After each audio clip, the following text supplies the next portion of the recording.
اعوذ باللہ السمیع العلیم من الشیطان الرجیم من ہمزہ ونفخہ ونفثہ۔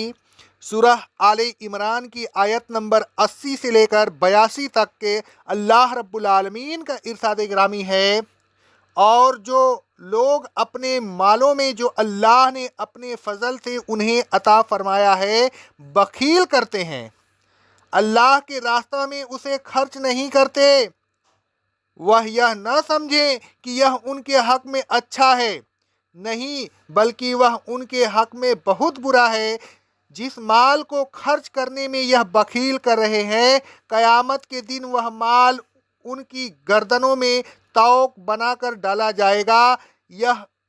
اس مال کو دنیا میں چھوڑ کر چلے جائیں گے، پھر اللہ ہی اس کا وارث ہوگا، اور اللہ ہی آسمانوں اور زمین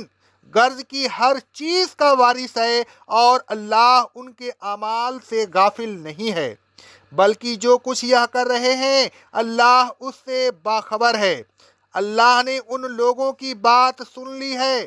جو یہ کہہ رہے ہیں کہ اللہ محتاج ہے اور ہم غنی ہیں۔ جو کچھ یہ کہہ رہے ہیں ہم عنقریب اس کا فیصلہ کریں گے، اور ان کے انبیاء کو ناحق قتل کرنے کا بھی فیصلہ کریں گے۔ پھر ہم ان سے کہیں گے کہ اب عذاب سوزان کا مزہ چکھو، یہ ان اعمال کی سزا ہے جو تم نے موت سے پہلے ہی آگے بھیج دیے تھے۔ تم پر کسی قسم کا ظلم نہیں ہوگا، اس لیے کہ اللہ اپنے بندوں پر ظلم نہیں کرتا۔ اللہ تبارک و تعالیٰ فرماتا ہے، وَلَا يَحْسَبَنَّ الَّذِينَ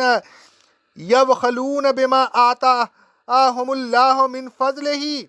هُوَ خَيْرٌ لَهُمْ۔ جو لوگ اپنے مال میں جو اللہ تبارک و تعالیٰ نے اپنے فضل سے انہیں عطا فرمایا ہے بخیل کرتے ہیں، اور اللہ تبارک و تعالیٰ کے راستہ میں اسے خرچ نہیں کرتے، وہ یہ نہ خیال کرے کہ ایسا کرنا ان کے لیے اچھا ہے، بل هو شر لهم، نہیں بلکہ وہ ان کے لیے برا ہے۔ سَيُطَوَّقُ مَا بَخِلُوا بِهِ یوم القیامہ، قیامت کے دن یہ مال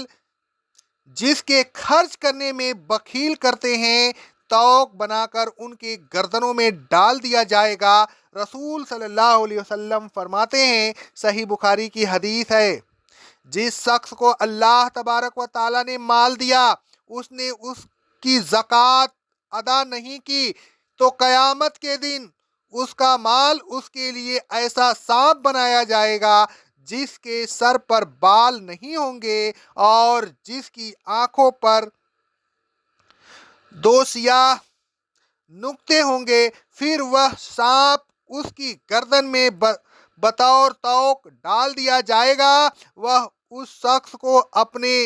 جبڑوں سے جکڑ لے گا اور اس طرح کہے گا، میں تیرا مال ہوں، میں تیرا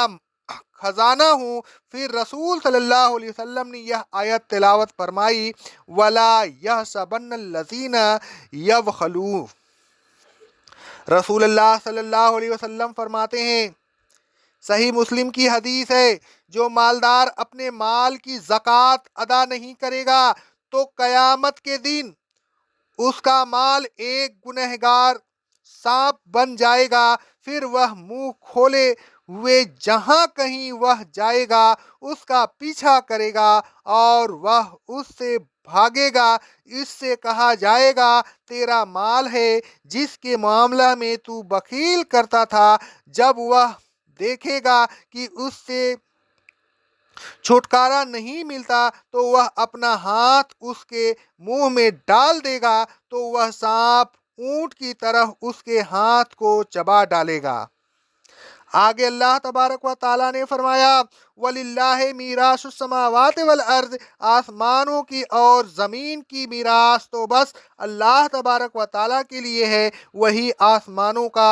زمین کا اور تمام مال دولت کا جو انسان اپنی موت کے بعد چھوڑ جائے حقیقی وارث ہے۔ میت کے وارث تو صرف عارضی طور پر وارث ہوتے ہیں، ان کی ملکیت حقیقی و دائمی ہوتی ہے۔ ایک دن آئے گا کہ